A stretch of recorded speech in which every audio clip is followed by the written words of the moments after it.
why is it the case that the Chinese stock market has performed so badly, even though the economy has grown a lot? Well, so at the deepest level, I would say there is a deep fundamental difference between capitalism and socialism. And it sounds very philosophical, but I think, this might help sort of your Gen Z listeners think about this. Because for socialism, they only care about output. It's like, okay, whatever capacity we're thinking about, whether it's grain production or metal production, or these days robotics, we just want more of it, right? So then the state can use the state banking system, which they control, to allocate huge amount of capital to maximize the output of all these different things that they care about. Yeah.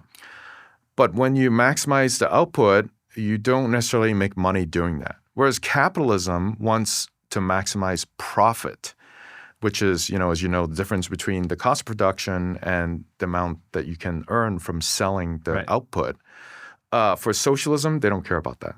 But the companies aren't socialist, right? The companies are profit-seeking. No, but because the financial system is socialist, they're forced into socialist-like behavior. You can't go into a bank and say, look, I make robotics.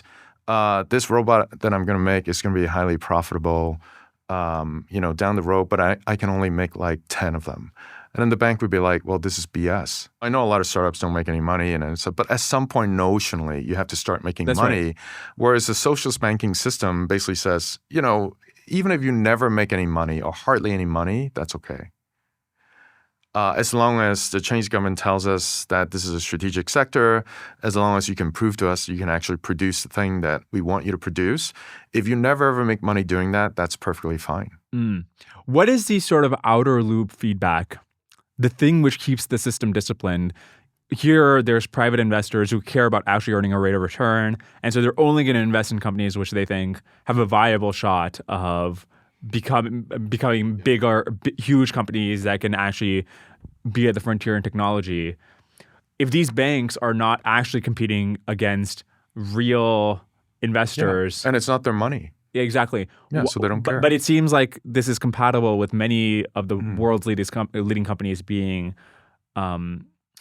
developed in the system. So how is it working? Well, so this is where the bureaucracy steps in, right? So it's like, well, how would a bank tell what's a good company and what's not a good company?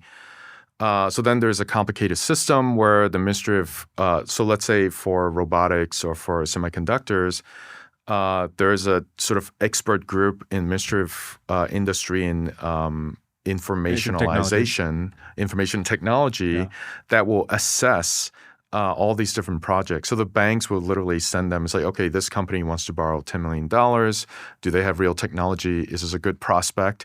And some bureaucrat, supposedly with no financial stake in the company, they're completely neutral, supposedly. I say supposedly because in reality, we've seen many cases of corruption. In conjunction with an expert panel who, again, with any relationship with the company or with the bank, will sign off on these projects or reject these projects, gets sent back to the bank, and the bank says, okay, these bureaucrats say that your project is good. You're good to go. Here's $100 million. But it seems to work. Yeah. No, doesn't this just belie the whole idea? It's like central planning isn't supposed to work, right? No. So there's selection bias. We see and pay attention to the cases that work. And there have been some fabulous success case, which, by the way, does not include Xiaomi or BYD because those were mainly privately funded at the beginning. And CATL and DJI. Yeah, exactly. So the success cases actually are not that. I mean, but there are, I'm sure I don't know the cases, but like there are, Huawei. So I would say like Huawei, there was a lot of state funding along the way and so on and so forth.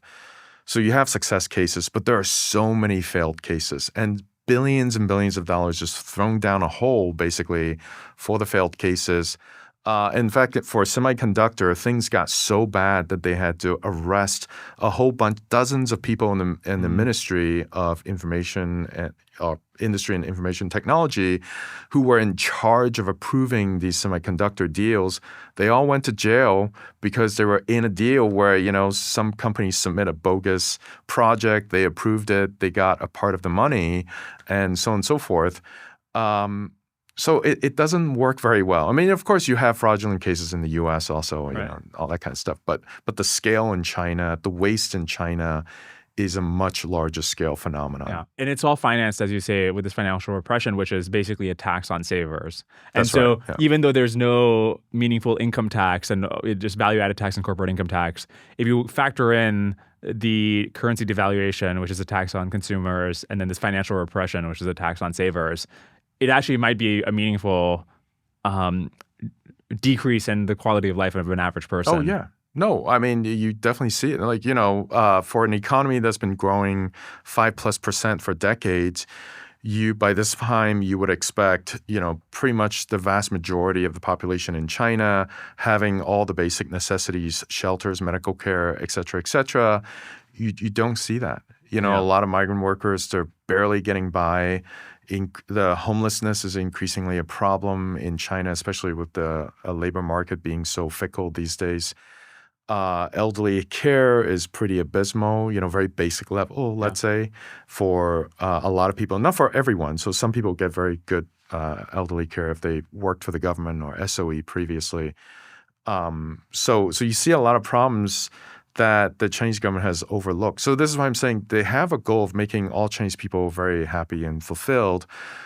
One part of it is being fulfilled, the technology part, but the other part of truly making people living a good life, they're not making as much progress as they should, I would say. And then just to close the loop on this, so I think sometimes we get impressed when we see, they've got the Made in China 2025 and the NDRC and the MIIT and so forth have these very specific, LiDAR needs to get to this point and we need the EUV machines at this point and so forth. But your claim is that part of the system is actually dysfunctional. And in fact, the part that actually works is the 5% that is totally private. No, so the private sector stuff works a lot better. You have occasional successes from the state finance system. So I wouldn't say that there are no success cases, but I would say that for every success case you see, there are just maybe even over a dozen failed cases, which, of course, you have failed cases everywhere, in VC, but the amount of money being wasted in the state financial system would be much larger. Yeah. If you enjoyed this clip, you can watch the full episode here and subscribe for more clips. Thanks.